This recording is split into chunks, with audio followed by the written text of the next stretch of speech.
The Armed Forces of the Philippines, or AFP, reported that it received a high general positive rating for its effectiveness with an excellent plus 76 net score based on the most recent Social Weather Stations, or SWS, survey.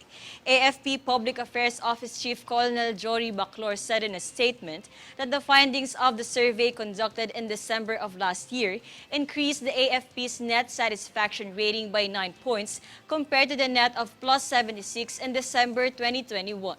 The public has generally demonstrated a high level of confidence, and the AFP pledges that it will continue to be consistent in its mission and commitment to safeguarding the nation and the Filipino people.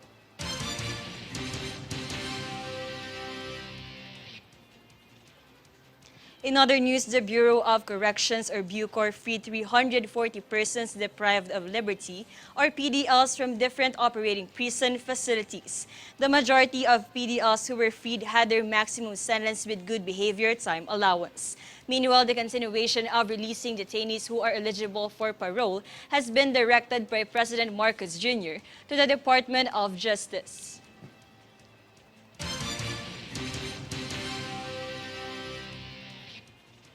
Technical Education and Skills Development Authority, or TESDA, Deputy Director General Anicito Bertiz III said that the agency is aiming for 1.8 million enrollees for the different skill training courses and programs this year.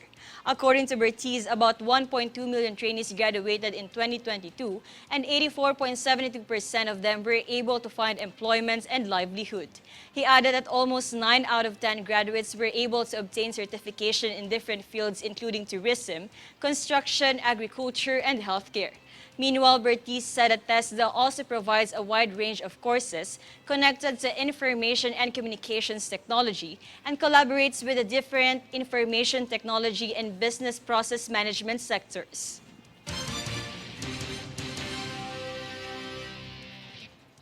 Moving on, the Philippine Charity Sweepstakes Office, or PCSO, granted 33.9 million pesos in medical assistance to indigent beneficiaries of Medical Access Program.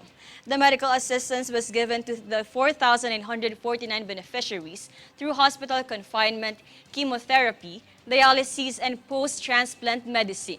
The program was funded by the revenues of PCSO Games nationwide and in partnership with the government and private hospitals to provide financial assistance to individuals with health-related issues.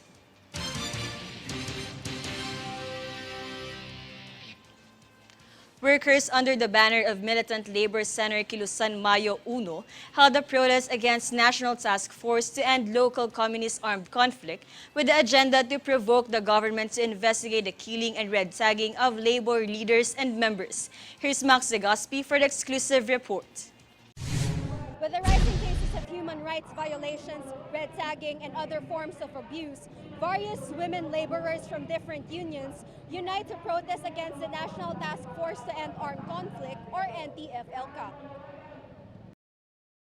On the second day of the high-level tripartite mission, while delegates from the International Labor Organization, or ILO, met with delegates from the NTF-ELCA, DOJ, AFP, and other government agencies, workers under the banner of Militant Labor Center Kilusang Mayo Uno, or KMU, along with multi-sectoral groups, held a protest activity with the primary agenda of investigating the killing and red tagging of labor leaders and organizers. The workers' group, comprised of KMU and other labor centers, presented their recommendations to the ILO.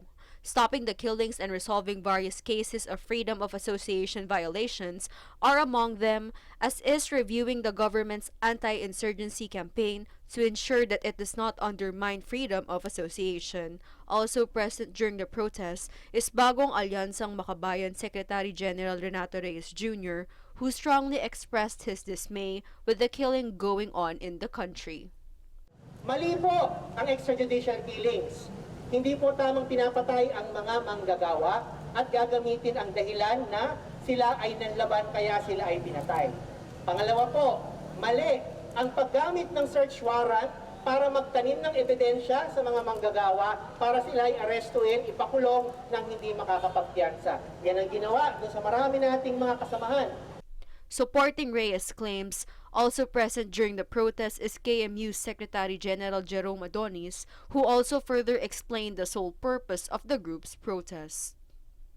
Kaya po kami naririto upang iprotesta at iparinig sa mission team ng ILO, no, na itong kaharap nila ngayong araw ang pangunahing bumibiktima, lumalabag sa aming constitutional and labor rights.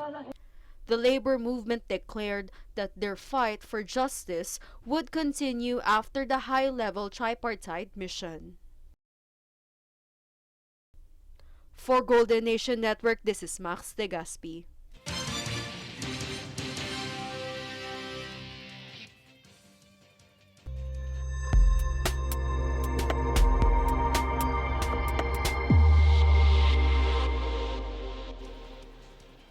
Days after the World Economic Forum in Davos, Switzerland, President Ferdinand Marcos Jr.'s economic managers are visiting two of Europe's largest economies to court international investment. JC Ogaire has the full report. Bangko Sentral ng Pilipinas or BSP Chief Felipe Medalla told German investors that by the third quarter of this year, the Philippines might return inflation to its target range of 2 to 4%. Asserting that the supply shock was greater than previously, Medalla attributed some of the off-target inflation to the lack of onions. Because inflationary expectations have been out of control, he continued, so as policies to avoid supply shocks from generating further inflation. And as you can see, this is one of the reasons we're quite active. Prior to the Department of Agriculture's setting its proposed retail price at 250 pesos per kilo, onion prices had increased by as much as 8 times in December to around 8 pesos per kilo.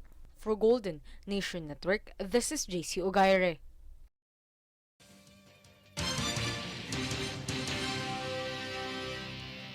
And here's a recap of today's headlines. Here are today's headlines. Bureau of Plant Industry confirms arrival of imported onions.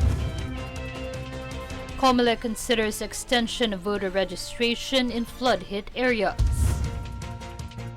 President Marcos Jr. anticipates limitless opportunities for Philippines after WEF 2023 participation. House of Representatives approves Magna Carta on religious freedom. TESDA targets 1.8 million enrollees for various courses in 2023. PCSO grants 33.9 million pesos medical assistance to indigent beneficiaries. Fair and balanced news. Comprehensive reports that will take you to the heart of the action. This is News Force. And those were the top stories of the day. Stay updated on the day's biggest stories. Get updates on our Facebook page, facebook.com/Golden Nation Network. I am Jasmine Cacho, and this is News Force.